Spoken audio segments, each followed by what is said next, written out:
نحمدہ ونصلی علی رسولہ الکریم اما بعد۔ معزز سامعین، السلام علیکم ورحمۃ اللہ وبرکاتہ۔ نماز عشاء کی 17 رکعات ہیں۔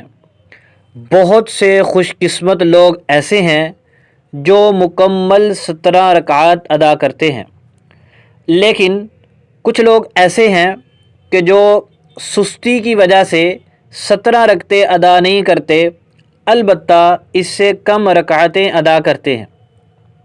اور کچھ لوگ ایسے ہیں کہ جو 17 رکعات کو مانتے ہی نہیں ہیں، اور وہ کہتے ہیں کہ صرف 4 فرض پڑھ لو، 1 وتر پڑھ لو، گھر چلے جاؤ، اور زیادہ سے زیادہ اگر تم نے مارکا مارنا ہے تو بعد میں 2 نفل اور پڑھ لو۔ یہ وہ طبقہ ہے کہ جو 17 رکعتوں کا مذاق بھی اڑاتا ہے۔ یہ لوگ ہیں انجینئر مرزا جہلمی کے حواری۔ اور ایک تیسرا طبقہ ہے غیر مقلدین کا۔ ان لوگوں نے لوگوں کو پھنسانے کے مختلف حیلے بنائے ہوئے ہیں۔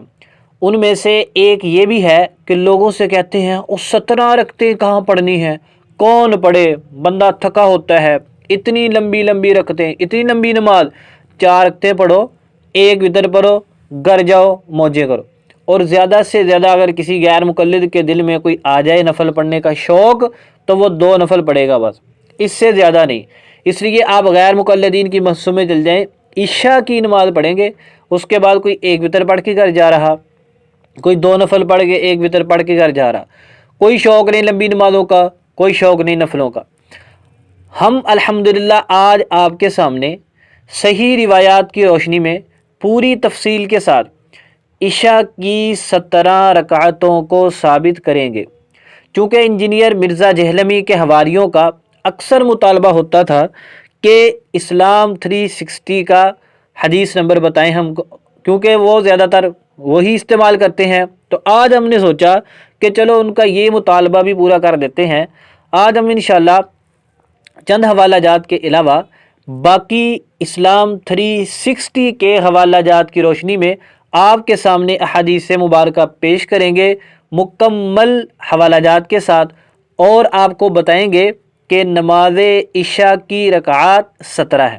سب سے پہلے سنیے عشاء کی فرضوں سے پہلے کی 4 سنتیں۔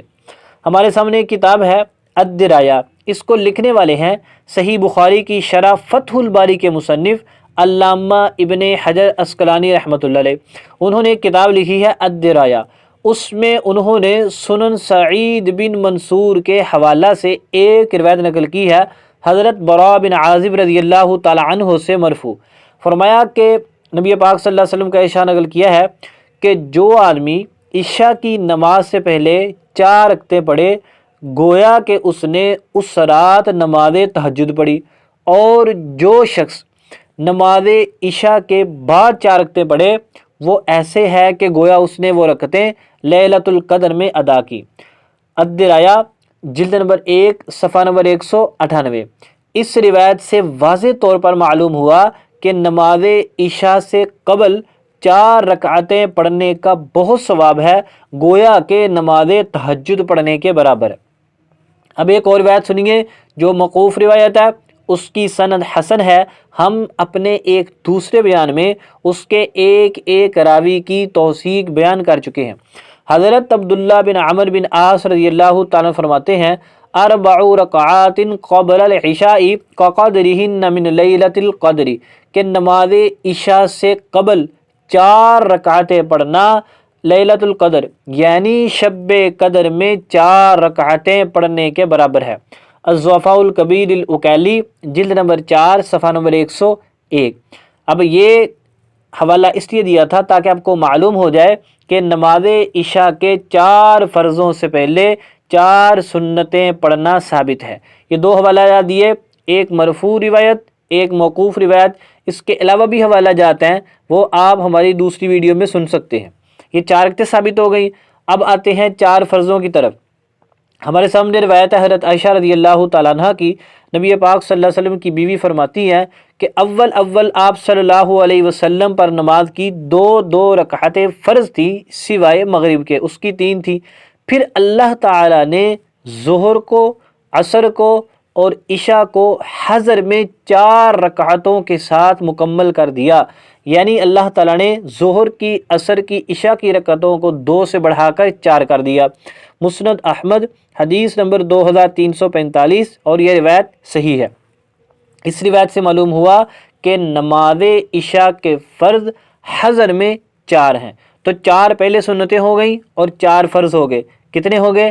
8۔ آگے چلیے جی، اب ہم نماز عشاء کے بعد 2 نفل پڑھتے ہیں۔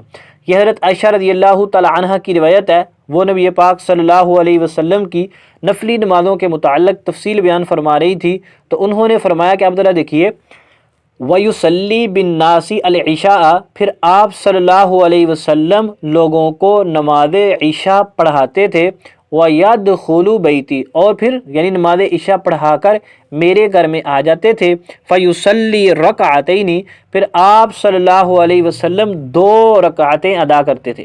حضرت عائشہ رضی اللہ تعالیٰ عنہ نبی پاک صلی اللہ علیہ وسلم کا ہمیشہ کا معمول بیان فرما رہی ہیں، جو آپ صلی اللہ علیہ وسلم کا ان کے گھر میں تھا۔ صحیح مسلم حدیث نمبر 1699۔ اس روایت سے واضح طور پر معلوم ہوا کہ نبی پاک صلی اللہ علیہ وسلم ہمیشہ نماز عشاء کے بعد 2 رکعتیں پڑھتے تھے۔ ان 2 رکعتوں کو فقہا 2 سنت مؤکدہ کہتے ہیں۔ اب یہ کتنی رکعتیں ہو گئی؟ 4 پہلی، 4 فرض 8، اور یہ 2 سنتیں 10۔ اب ہم کہتے ہیں کہ 2 سنت مؤکدہ ہیں اور 2 سنت غیر مؤکدہ ہیں، اس کی دلیل بھی سن لیجیے۔ حضرت ابن عباس رضی اللہ تعالیٰ عنہ فرماتے ہیں کہ میں نے اپنی خالہ حضرت میمونہ رضی اللہ تعالیٰ عنہا کی گھر رات گزاری، آپ صلی اللہ علیہ وسلم نے عشاء کی نماز پڑھی، ثم جاء، پھر آپ صلی اللہ علیہ وسلم تشریف لائے، فصلی 4، پھر آپ نے 4 رکعتیں ادا کی، ثم نام، پھر سوئے، یعنی آپ صلی اللہ علیہ وسلم نے نماز عشاء کے بعد سونے سے پہلے 4 رکعتیں ادا کی۔ مسند احمد حدیث نمبر 2139۔ یہ روایت بھی بالکل صحیح ہے جیسا کہ آپ کے سامنے لکھا ہوا ہے۔ حضرت عائشہ رضی اللہ تعالی عنہ کی روایت میں عمومی بات تھی کہ ہمیشہ 2 رکعتیں پڑھتے تھے، اور حضرت میمونہ رضی اللہ تعالی عنہ کے گھر آپ صلی اللہ علیہ وسلم نے 4 رکعتیں پڑھی۔ اس سے معلوم ہوا کہ کبھی 2 اکثر پڑھتے تھے اور کبھی کبھار 4 بھی پڑھ لیتے تھے۔ اس لیے فقہا نے کہا کہ 2 رکعتیں تو سنت موقدہ ہیں، ان کو ضرور ادا کیا جائے، البتہ ان کے بعد کی 2 رکعتوں کا اختیار ہے، وہ سنت غیر موقدہ ہیں، ان کو پڑھ لینے کا بھی اجر ہے، اگر کوئی ان کو چھوڑ دے تو کوئی گناہ نہیں ہوگا۔ یہ کتنی رکعتیں ہو گئی جناب؟ یہ 12 رکعات ہو گئی۔ آگے چلیے، اب بات آتی ہے وطروں کی۔ یہ وطر سے پہلے ایک وضاحت آپ سن لیجئے کہ نماز وطر نماز عشاء کا حصہ نہیں ہے، یہ الگ نماز ہے۔ اس کو نماز عشاء کے ساتھ ذکر اس لیے کیا جاتا ہے کہ آپ صلی اللہ علیہ وسلم کی تعلیم عمومی طور پر لوگوں کو یہی تھی کہ نماز عشاء کے بعد اور سونے سے پہلے وطر پڑھ لیے جائیں۔ آپ صلی اللہ علیہ وسلم کی یہی تعلیم تھی، اور یہ عشاء کے ساتھ پڑھے جاتے ہیں، اس لیے ان کو عشاء کی نماز کے ساتھ شمار کیا جاتا ہے، ورنہ اصولی طور پر اور اصل میں عشاء کی رکعات 12 ہی ہیں۔ چونکہ ان کو عشاء کے بعد پڑھا جاتا ہے سونے سے پہلے، تو اس لیے ان کو عشاء کی نماز کے ساتھ ہی ذکر کر دیا جاتا ہے۔ اب ذرا سنیے کہ نماز عشاء کے بعد سونے سے پہلے ان رکعتوں کو ادا کرنے کی کیا دلیل ہے۔ حضرت جابر رضی اللہ تعالیٰ عنہ فرماتے ہیں، اللہ کے رسول صلی اللہ علیہ وسلم فرمایا کہ تم میں سے جسے یہ خدشہ ہو کہ وہ رات کے آخر میں نہیں اٹھ سکے گا تو وہ وطر پڑھ لے پھر سو جائے۔ یعنی اس سے واضح طور پر معلوم ہوا کہ جس شخص کو یہ خوف ہو کہ میں صبح تہجد وقت نہیں اٹھ سکتا تو وہ سونے سے پہلے ہی وطر ادا کر لے۔ صحیح مسلم حدیث نمبر 1767۔ آگے سنیے اس سے بھی زیادہ مؤکد اور واضح روایت۔ حضرت ابو درداء رضی اللہ تعالیٰ عنہ فرماتے ہیں، اللہ کے نبی صلی اللہ علیہ وسلم نے مجھے 3 باتوں کی تلقین فرمائی کہ جب تک میں زندہ رہوں ان کو کبھی ترک نہ کروں، ان کی پابندی کروں۔ ہر ماہ 3 دنوں کے روزے رکھنا، چاشت کی نماز ادا کرنا، اور یہ کہ جب تک وطر نہ پڑھ لوں نہ سوؤں، یعنی سونے سے پہلے وطر پڑھ لوں۔ اور آپ کو یہ پتہ ہے کہ شریعت کی تعلیم ہے کہ نماز عشاء پڑھو اور نماز عشاء کے بعد سو جاؤ۔ اب نماز عشاء کے بعد سونے سے پہلے کون سی نماز ہے؟ نماز وطر۔ اب ذرا سنیے کہ نماز وطر ہے کتنی اور اس کے پڑھنے کا طریقہ کیا ہے۔ حضرت ابو درداء رضی اللہ تعالیٰ کی روایت کا نمبر ہے 1675۔ حضرت ابی بن کعب رضی اللہ تعالیٰ سے روایت ہے کہ رسول پاک صلی اللہ علیہ وسلم 3 رکعات وطر پڑھتے، پہلی رکعت میں سورہ سبح اسم ربی الاعلیٰ، دوسری میں قل یا ایھا الکافرون اور تیسری میں قل ھو اللہ احد پڑھتے تھے، اور رکوع سے پہلے قنوت پڑھتے تھے۔ پھر جب فارغ ہوتے تو فراغت کے بعد 3 دفعہ سبحان الملک القدوس، پاک ہے بادشاہ نہایت، یہ پڑھتے تھے، آخری مرتبہ لمبا کر کے پڑھتے تھے۔ سنن نسائی حدیث نمبر 1700۔ یہ روایت بھی بالکل صحیح ہے۔ اس سے کیا معلوم ہوا کہ آپ صلی اللہ علیہ وسلم کا معمول 3 رکعات وطر پڑھنے کا تھا، اور ان میں آپ صلی اللہ علیہ وسلم قنوت رکوع سے پہلے پڑھتے تھے۔ اسی طرح الحمدللہ احناف بھی 3 وطر پڑھتے ہیں اور دعائے قنوت رکوع سے پہلے پڑھتے ہیں۔ آپ صلی اللہ علیہ وسلم کا یہ معمول تھا۔ اب یہ کتنی رکعتیں ہو گئی؟ 12 وہ اور 3 یہ، 15۔ اب اس کے بعد 2 نفل پڑھے جاتے ہیں، اکثر جن کو بیٹھ کر پڑھا جاتا ہے۔ حضرت ہماری ماں حضرت ام سلمہ رضی اللہ تعالی عنہا سے روایت ہے کہ بے شک نبی پاک صلی اللہ علیہ وسلم وطروں کے بعد 2 ہلکی رکعتیں پڑھتے تھے بیٹھ کر۔ سنن ابن ماجہ حدیث نمبر 1195، اور یہ روایت بھی بالکل صحیح ہے۔ اب یہ 15 اور 2 کتنی ہو گئی؟ 17۔ پہلے 4 سنتے، 4 فرض، 2 سنتے، 2 سنتے غیر موقدہ جن کو 2 نفل کہتے ہیں، 3 وطر اور 2 سنتے۔ الحمدللہ ہم نے صحیح احادیث کی روشنی میں آپ کے سامنے عشاء کی 17 رکعتوں کو ثابت کر دیا۔ اب جو ہمارے حنفی بھائی سستی کی وجہ سے نہیں پڑھتے 17 رکھتے، ان کو چاہیے کہ یہ رکعتیں ضرور ادا کریں۔